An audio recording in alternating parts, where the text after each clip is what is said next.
let me start by expressing my appreciation to the stakeholders for their support during 2017, helping in the implementation of our programs, and of course, helping to develop the programs and policies of the government.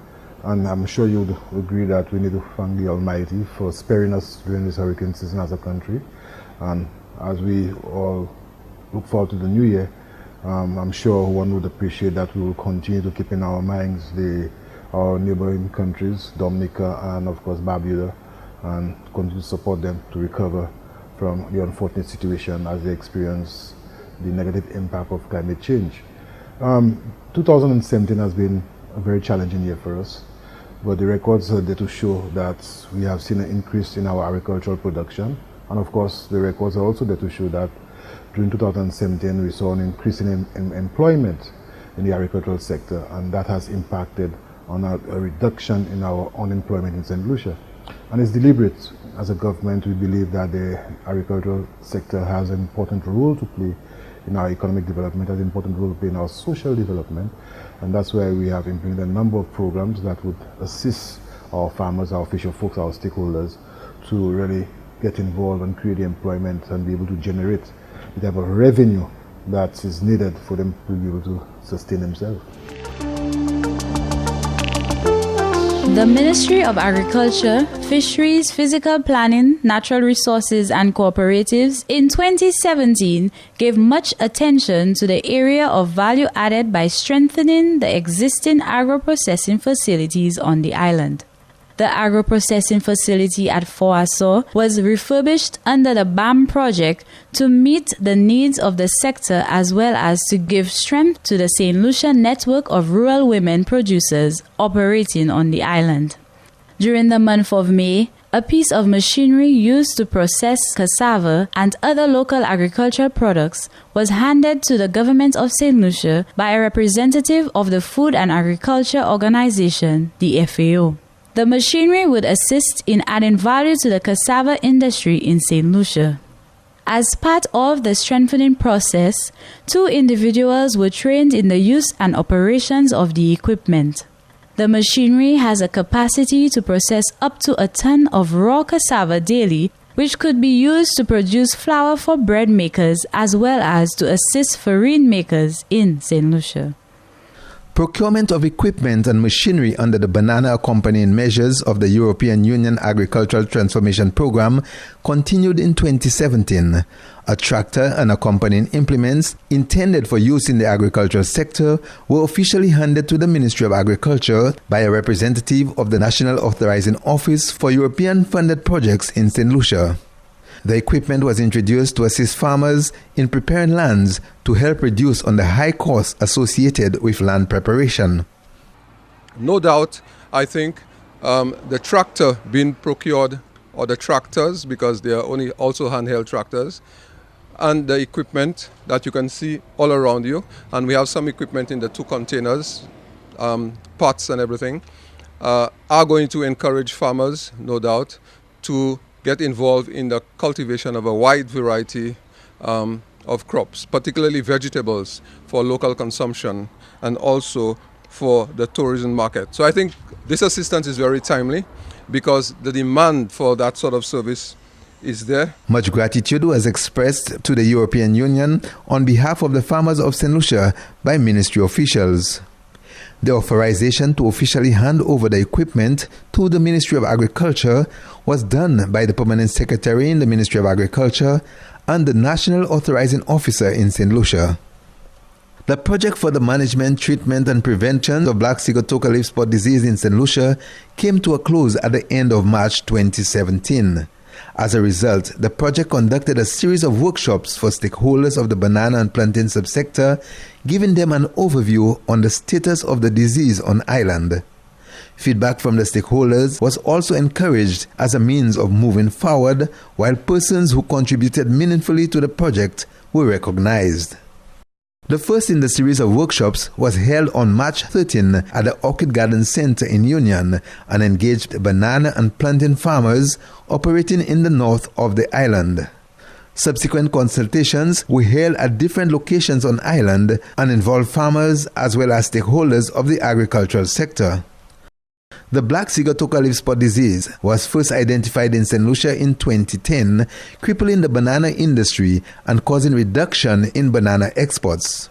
Through the efforts of the project, jointly funded by the government of St. Lucia and Taiwan, and contributions from other agencies, banana production in St. Lucia showed signs of recovery in 2017. Meanwhile, a new entity to replace the Black Sigatoka Management Unit and to oversee the affairs of the banana industry in St. Lucia was formed. The pronouncement was made during a ceremony held on May 2nd. The newly established Banana Productivity and Improvement Unit fell under the leadership of veteran agriculturist Kurt Sevre with the aim of resuscitating the banana industry by increasing production and productivity. This is a project that the government of St. Lucia has indicated that it wants to embark upon in an attempt to achieve one of the major goals that it has identified for the next few years, which is the resuscitation of the banana industry. The entity was mandated to build on the successes made by the Black Sigatoka Management Unit while revamping the industry to become a major revenue generator for the local economy. The Taiwan Banana Research Institute gave a commitment to providing technical support to the new organization. Financing for the Banana Productivity and Improvement Unit came from the government of St. Lucia, with additional financial and technical resources coming from the government of Taiwan. The findings of a study conducted on the improvement of data collection methods in the agriculture and fisheries sectors was made available to the agricultural officers by an EU BAM consultant during a presentation during the month of January. The study, which was done over a 3-month period, sought to highlight the shortfalls in data flow within the Agricultural Ministry, identifying the means by which the shortfalls could be addressed, as well as empowering data collection staff to collect, store, analyze, organize, and present data for the effective execution of work programs were among the priorities of the exercise. This project was deemed necessary since poor supply of agricultural data, coupled with weak capacity for analysis and limited demand for its use in political decision-making, have combined to undermine the sustainable improvements in agriculture. Collecting agricultural data, the consultant said, would assist the sector in scheduling production as well as importation of produce for the local market. A 2-day workshop put on by the FAO and the government of Switzerland brought together participants from throughout the region to develop a legislative framework on agricultural health and food safety for the region. The workshop sought to bring about recommendations on improvements that could be made in the area of food safety, as well as protocols and guidance for the region for domestic consumption and for export. The workshop focused mainly on food safety relating to animal products. Meanwhile, the Propel project during the month of October collaborated with the Research and Development Division of the Ministry of Agriculture on an environmentally friendly way of dealing with pests in agriculture. A number of traps used to control the sweet potato weevil was handed to a group of farmers operating under the Youth Agri-Entrepreneurship Project. There are a number of activities that you've been aware that Propel has been involved in, from Irish potatoes to onions to other activities. And today we are here as part of that initiative to hand over some items of support to the ministry and agencies allied to the ministry. The handing over was part of Propel's way of giving support to the youth as well as developing technology in agriculture. A new initiative being implemented by the Propel project sought to introduce the production of onions to local farmers. A demonstration plot measuring approximately 1/3 of an acre was established near Fort Estate in Miku to assess the possibility of growing the onions locally. A similar trial and subsequent expansion phase saw the recent introduction of Irish potato locally as a means of import substitution. Onion was the latest crop introduced by Propel because it is commonly used in local cuisines and is being so highly imported into the island. The Propel project, which seeks to create opportunities through project enhancement and linkages in the region, identifies crops that are of high market value to be grown locally. Onions are among the basket of crops being targeted by the Propel project to be grown by local farmers as a means to reduce on St. Lucia's high food import bill. Meanwhile, the onion trial put on by the Propel project yielded favorable results. Approximately 850 pounds of onion was harvested on July 11th from a small plot measuring less than quarter of an acre. Officials working on the Propel project were extremely pleased with the quality and quantity of onions attained during the trial. There are some varieties that are doing remarkably well. There are others that didn't do too well. So in the process, we start with 9. Hopefully we can come out with 3 or 4 that's good, that we can recommend to farmers. But then it's a continuous process. We now have to bring in new varieties to displace some of those until we get the best 2, 3 for farmers going forward. Perishables manager at Massey Stores Limited, Mr. Dunstan DeMille, was on hand to witness the harvest and cited the quality as being comparable with imported onions. I'm very impressed with what I see, and I can guarantee you everything that's sellable there, we're going to take it. And I'm sure the St. Lucian public will be impressed when they see the quality of the onions that can be produced in St. Lucia. The farmer, for his part, was quite happy with the outcome and cited his willingness to take production of onions to the next level. I personally would encourage farmers to try it as well, because it is not that difficult. It seems difficult, but to me it is not a very difficult crop. And it's a 4-month crop, so you can do at least 2 crops for the year, preferable during the dry season, And I think farmers should go into it. And the other important thing, I think there is already a market. Massey Stores have already given a commitment to purchase all onions produced locally. The consuming public for the first time got the opportunity to enjoy locally produced onions during the month of July.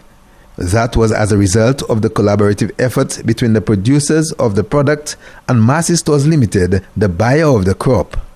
From the 850 pounds of onions harvested during the trial, approximately 400 pounds were sold to Massey Stores for resale to the consuming public. Perishables manager at Massey Stores Limited, Mr. Dunstan DeMille, was pleased to introduce the locally produced onions to the consumers. When you look at the quality of that locally produced onion, it looks better than what we have as the imported right now. So I'm telling you, I'm really, really excited, and I know it's a great day for Massey and the rest of the players in getting that demonstration plot. We're happy that the product is now coming in and it will get to the supermarket. Following the success of the trial, farmers were called upon to join the program so that the locally grown onions could find their place on the supermarket shelves.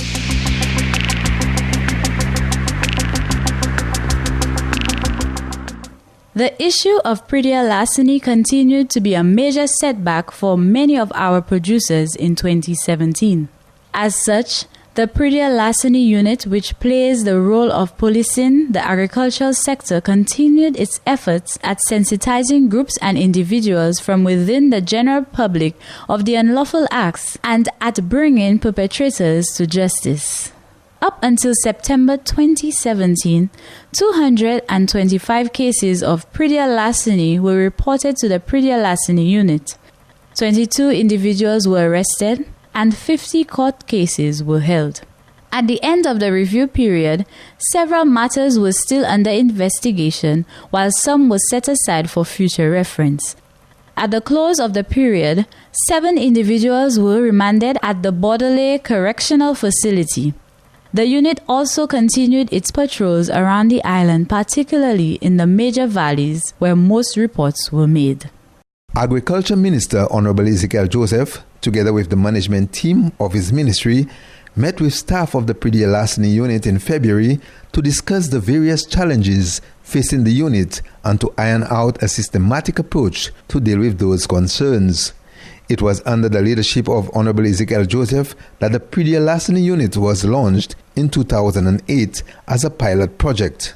It's a project that's much needed, because right now we are getting a lot of complaints from the farmers that it's very discouraging, because one would appreciate after they have invested all the resources and be it time and finance, and they're not able to harvest. It can be very discouraging. So it is important for me as the new minister coming back to have a first-hand appreciation as to what the challenges are, and to see what we can do to encourage the officers to continue to do the work that we know that they can do, and the job that they know that they can do to really assist our agriculture, assist our farmers. While the efforts of the praedial larceny unit continued to restore confidence in the sector, the resources needed by officers to fulfill their obligations continued to dwindle over the years. The allocation of resources, according to Ezekiel Joseph, would be made available to allow the officers to continue along the path of enforcement. The question of uniforms, the question of ID, the question of training, which is important because they need to understand the changes that have been made with regards to the laws. They need to be trained. These are things that we can do in the short term, and I've given a commitment that we are going to do it in the short term. The more long-term problems are a question of vehicles, office space. What I'm learning is that we have two offices, one in Mabia Valley and one in Miku, and you can have an officer in the Mabia Valley and expect he or she to be able to give proper service to somebody in Gruzili, a farmer in Gruzili. So what we have decided is let's see how we can redeploy these officers and make them part and parcel of the extension office in the respective regions. The issue of praedial larceny remained a major hurdle to farmers in 2017. Many perpetrators were intercepted and charged thanks to the hard work of the officers. Praedial larceny carries a maximum fine of $10,000 and a term of up to 2 years in prison, or both fine and imprisonment.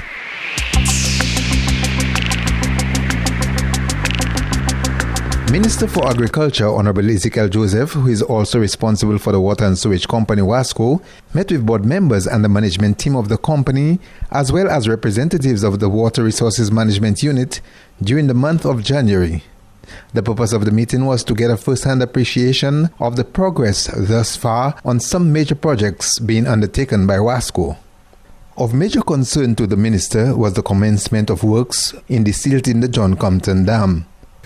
Because in 2010, after Hurricane Thomas, the dam was affected. 6 years down the line, nothing substantial as far as the commencement of that project has been realized.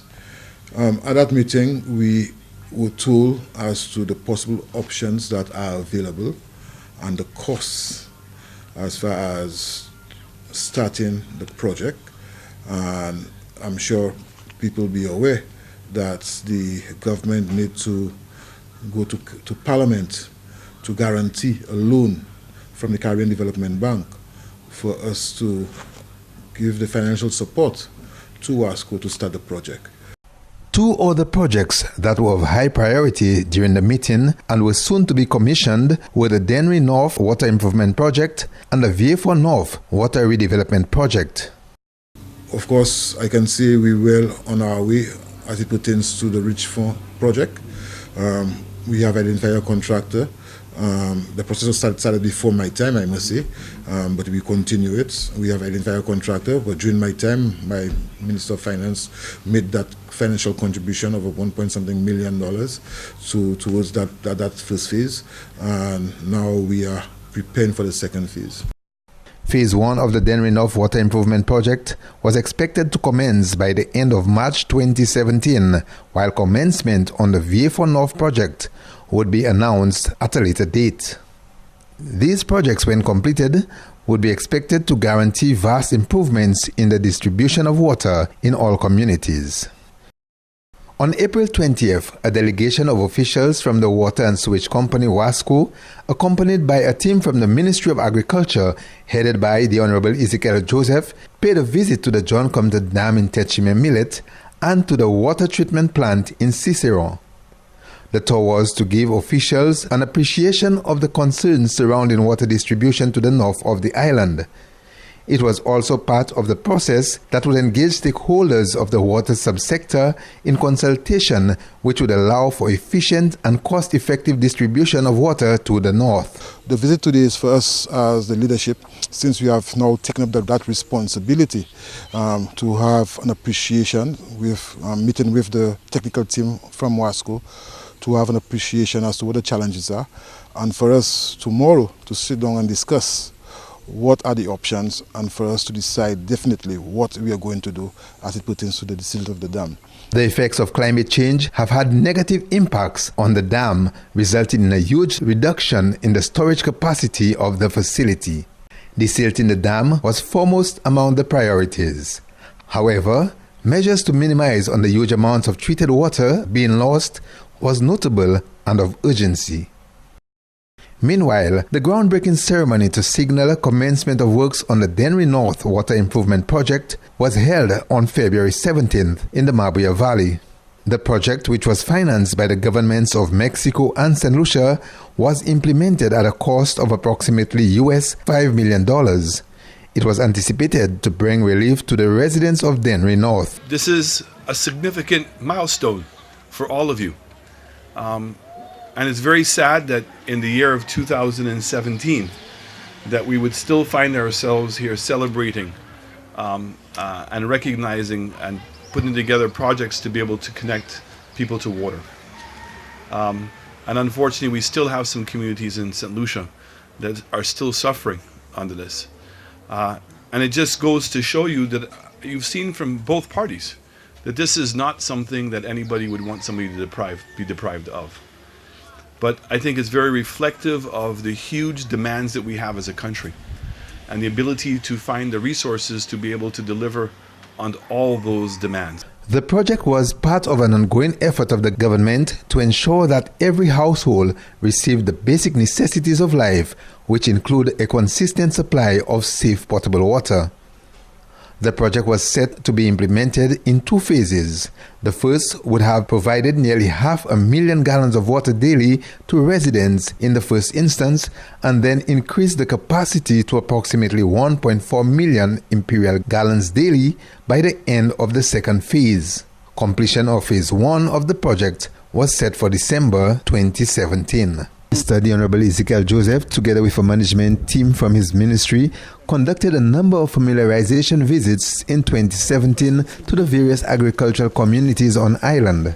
On February 6, the minister visited the Sir Arthur Lewis Community College farm in the Marbella Valley to speak with the management, staff, and students of the facility on the ongoing and future operations of the farm.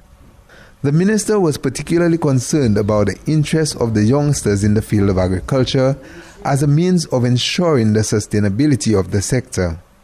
The minister also paid a visit to the Region 3 Agricultural Office to listen to the concerns of the extension officers as well as officers of the praedial larceny unit to ensure that the farmers receive the assistance needed to sustain their livelihoods.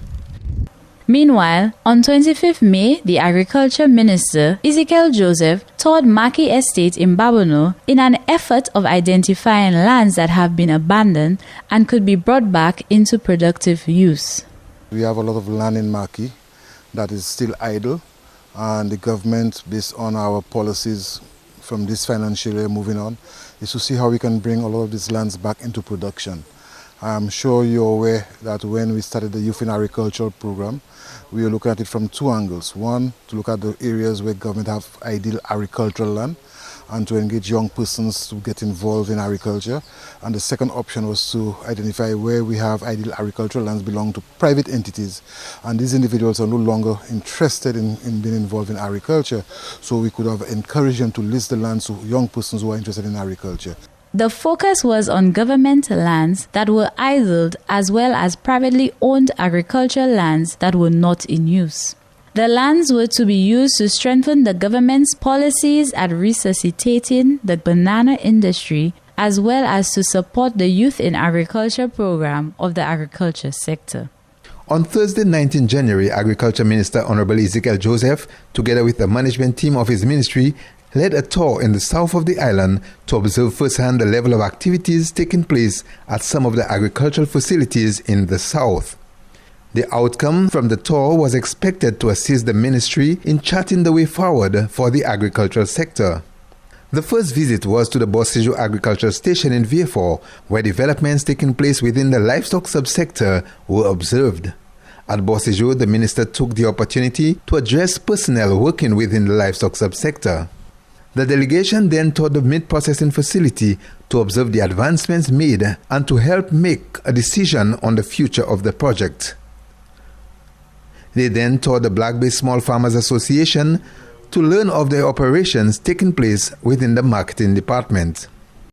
On July 12th, the Agriculture Minister Ezekiel Joseph, together with Infrastructure Minister Stevenson King and Parliamentary Representative for Choiseul Bradley Felix, and other agriculture officials, toured a number of successful farms in the south and the southwest portions of the island. The tour was part of the minister's approach to become familiar with activities taking place within the agricultural sector. I must say that I'm very impressed. As you would know, we have to look at new technology in the agricultural sector. We have been challenged when it comes to primary agricultural land going into other industry. And of course, our population is growing. And when we realize that our food import bill is also growing, that tells us that there's a need for us to produce more. The team visited a successful grape farm located at Bosejo in Vieux-Fort, where they observed the quality of grapes being produced. I must say that I'm very impressed because I never expected, based on my own experience, to see that type of establishment as far as grape is concerned in St. Lucia. So there's an opportunity, and I'm sure you'd agree that our import bill is very high when it comes to grapes. So in our whole diversification endeavor, we can see what we can do. We might not be able to produce at the level that would impact significantly, but it's a crop that our farmers can get involved in and do not have any major problems in marketing.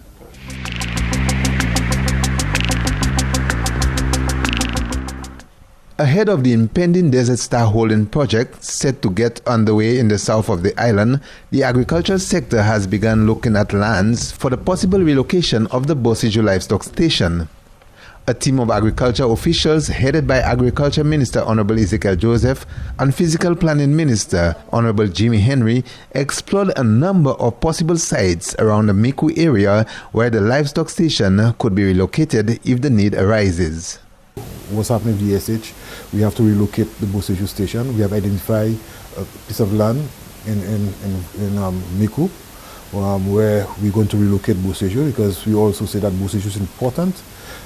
Livestock is also important, so we're going to relocate Bosejo, build a new MPF, a new abattoir, and I've met with the pig farmers, and they have said that they would prefer that if we construct the new abattoir in Lakai Dennery. We have identified the land in Lakai Dennery. The investors has agreed as soon as we can come up with a design and costing, they're going to construct a new abattoir. So that is in the making for 2018. Approximately 100 acres of land are being sought by the sector for the possible relocation.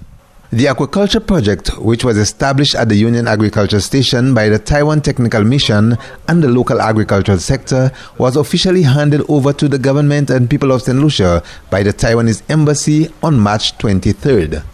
The facility and all its assets was donated to help build on the successes of the project in meeting the needs of the farmer.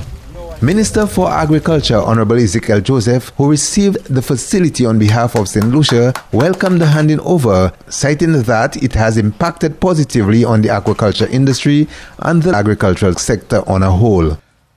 The record will show that in 2010, we moved from 3.5 tons per year in production of fish to 15 tons in 2016. That's significant. We also moved from 2 tons per year for the production of shrimps to 12 tons per year. That is significant. And I'm sure as we continue to develop our aquaculture, we can see even more growth in this subsector. And I know the Prime Minister, as Minister of Finance, like to know the impact. And Mr. Prime Minister, we have no doubt that the decision we took at the time has impacted, and we can see growth continuing as we continue to develop our aquaculture subsector. The handing over of the Union Aquaculture facility was the first major undertaking for the new Taiwanese ambassador, His Excellency Douglas Shen, who took up his ambassadorial position in March of 2017. It's my pleasure to witness the handing over of aquaculture project, which showcase once again another successful cooperation project between St. Lucia and the Republic of China, Taiwan. The aquaculture project is designed to develop agricultural business in St. Lucia through introducing good varieties of tilapia fish, and the freshwater prawns, and extending adapted new technologies to culture them, with a view to increasing the production of high-quality seafood, providing a new source of income for farmers, and promoting agricultural diversification. The ambassador reassured the nation of his government's commitment of mutual cooperation with the government and people of St. Lucia in developing the local agricultural sector. A check valued at $50,000 was donated to the government of St. Lucia for the smooth transition of the aquaculture subsector. Prime Minister of St. Lucia, the Honorable Alan Shasney, added his voice in giving thanks to the Taiwanese in providing much-needed assistance to the local economy. On August 21st, a check valued at $900,000 was handed to the Minister for Agriculture, Ezekiel Joseph, by Taiwanese Ambassador to St. Lucia, His Excellency Douglas Shen, for upgrade and maintenance works at the Union Orchid Garden Center. The center, which was constructed by the Taiwanese, was handed over to the government and people of St. Lucia to help in the propagation of plantlets for the agricultural sector and the horticultural subsector. Since the handing over in 2012, the facility had shown signs of decline and needed upgrading. A two-day workshop put on by the Caribbean Agricultural Research and Development Institute CADI in collaboration with the Ministry of Agriculture and the CDB sought to develop an integrated disease management program for black sigatoka in bananas and plantain using geographic information systems. The training was intended to introduce technology into the banana subsector as well as to develop the technical capacity of the officers to help in the management of the black sigatoka leaf spot disease. Meanwhile, the Caribbean Agricultural Research and Development Institute CADI brought together a number of stakeholders from within the coconut industry across the region for a one-day consultation on the importance of coming together under one umbrella. The focus was to assist small and medium entrepreneurs in the coconut industry to become competitive in maintaining their share of the coconut value chain.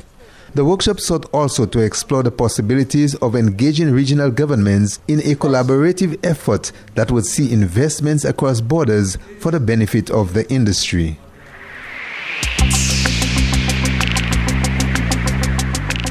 Coconut plantlets introduced here from Mexico to help resist the effects of the lethal yellowing disease became available for distribution to farmers during the month of September. The Malayan dwarf variety was introduced to help strengthen a proliferation in the consumption of coconut water on the island and to help develop the industry on a whole. During a ceremony held at the Grand Riviere Secondary School in the Mabuya Valley, the distribution process of the coconut plantlets was launched. The ceremony was attended by a number of stakeholders, including representatives from the Ministry of Agriculture, CADI, the Mexican Embassy, and the Inter-American Institute for Cooperation and Agriculture, IICA, which was the main facilitator in cementing the collaboration between St. Lucia and Mexico. Sales and distribution of the lethal yellowing-resistant coconut plantlets was scheduled to commence on 14 September at the Union Propagation Station. Ahead of the distribution process of the Malayan dwarf variety of coconuts, which was introduced to St. Lucia from Mexico, officers from the Agriculture Department were engaged in a series of workshops to prepare them to assist farmers in establishing the crops. The officers were empowered with the skills needed to successfully manage the coconut plantlets. Agronomists from the Department of Agriculture were on hand to impart the knowledge to the trainees. On February 26, 2017, a batch of farmers from throughout the Agricultural Region 4, which covers the entire Miku district, participated in a farmer field school exercise conducted jointly by the Extension and Advisory Services Division of the Department of Agriculture and the Taiwan Technical Mission in St. Lucia. The training was conducted over a 3-month period, during which the farmers were refreshed in a number of areas which would assist them in successfully managing their farming enterprises. The lessons learned during the program were acquired while growing a crop of melons from inception through the entire process, including marketing.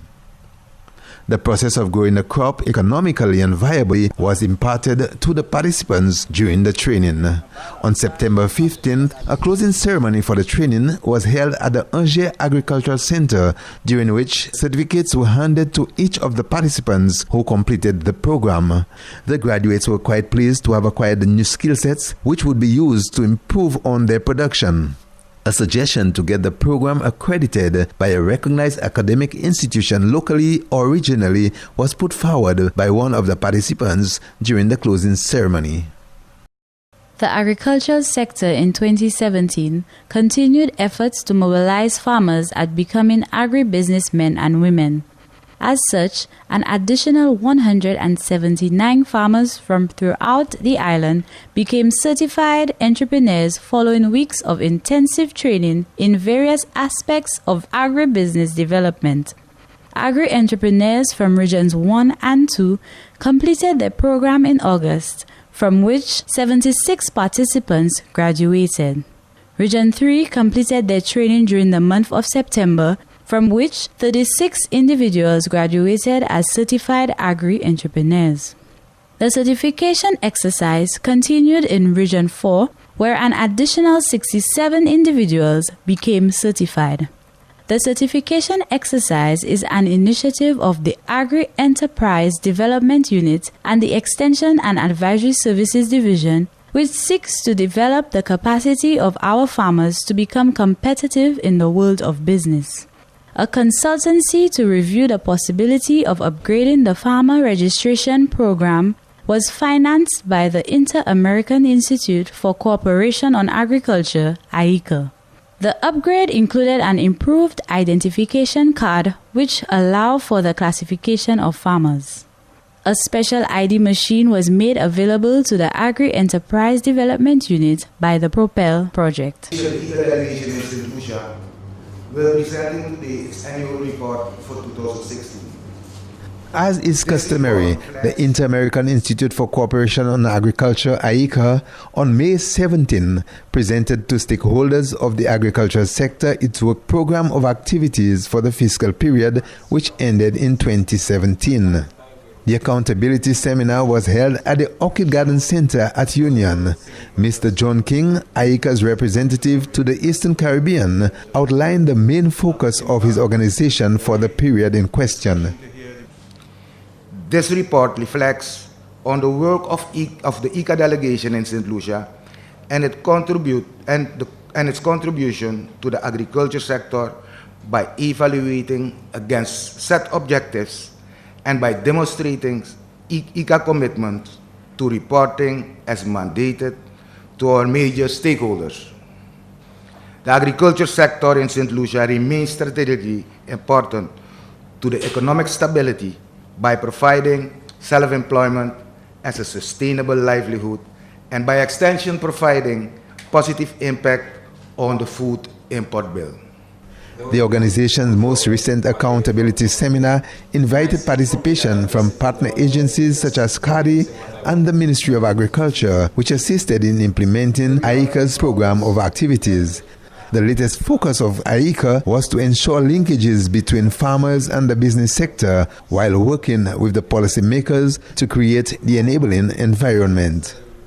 Meanwhile, representatives from a number of agencies from within the agricultural sector came together for a one-day post-budget dialogue on agriculture spearheaded by the Inter-American Institute for Cooperation on Agriculture, ICA.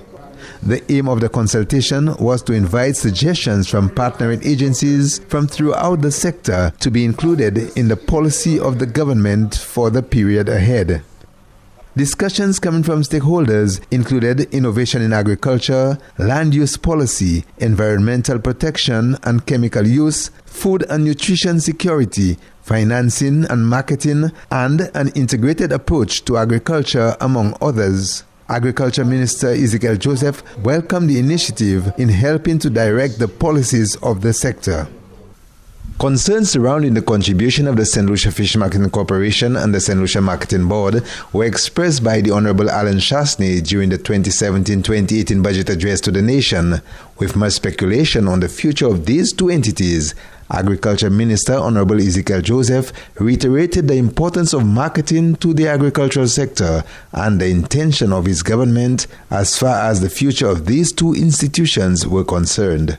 We also think that marketing is critical, and the present structure and the way the main marketing entities operating is not encouraging. They have a lot of challenges, and one would remember that the Prime Minister in his budget address of 2017-18 spoke to these concerns as a government as it regards to the marketing entities, Marketing Board and Fish Marketing Corporation.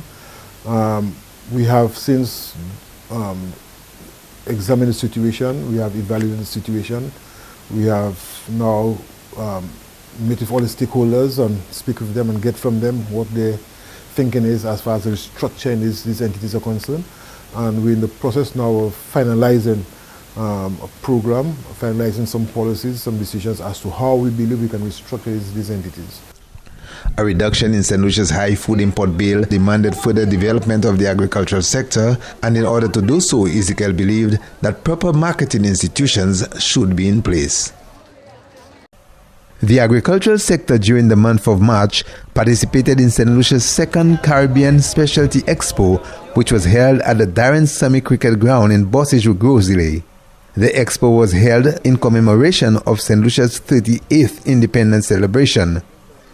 Several organizations from throughout the OECS participated in the expo, bringing new products on display for sampling and for purchase by the general public.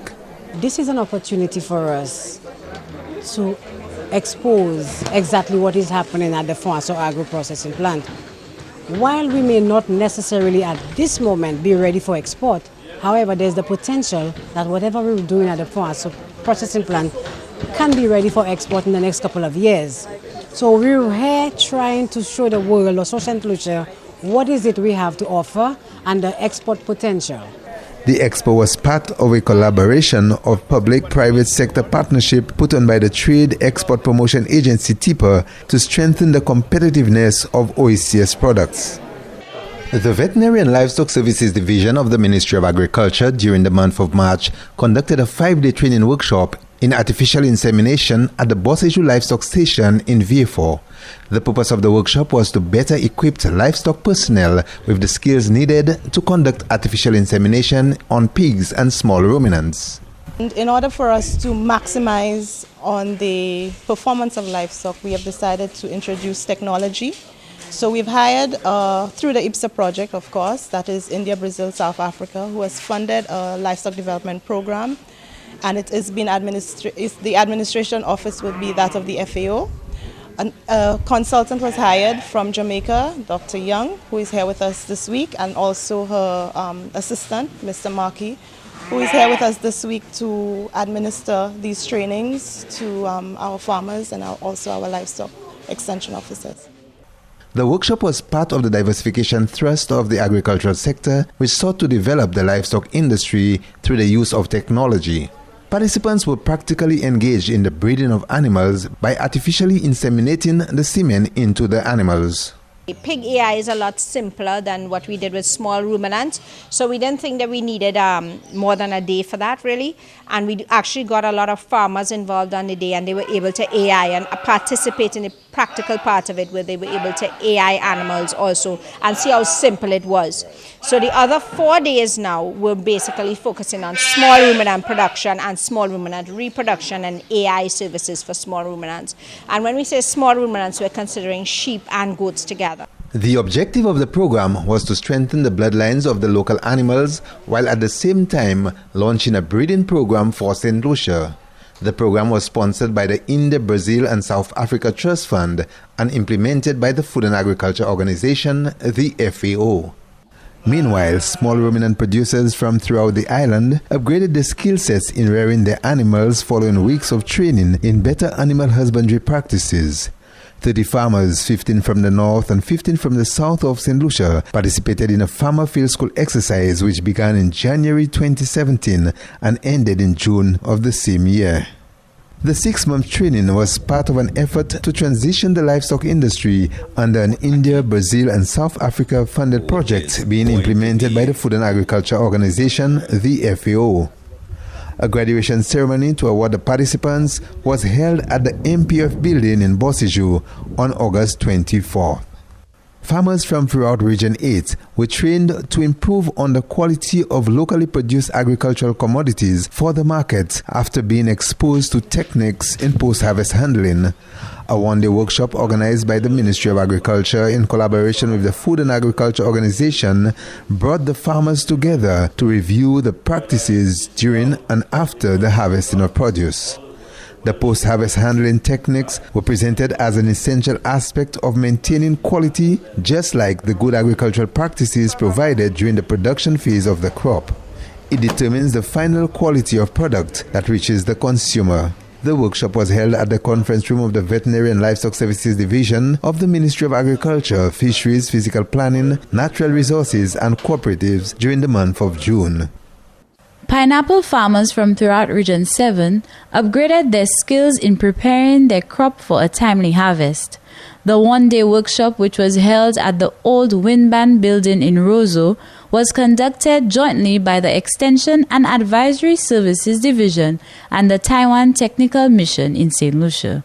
Well, I feel that the training is very good, especially to people that want to go into, the planting pineapple and different things. So it is very valuable to us, But like I said, we need the collaboration with the ministry, helping the farmers, those who want to start off, probably will give them some planting material and all them kind of things. So what the Taiwanese is doing is very good, I must say.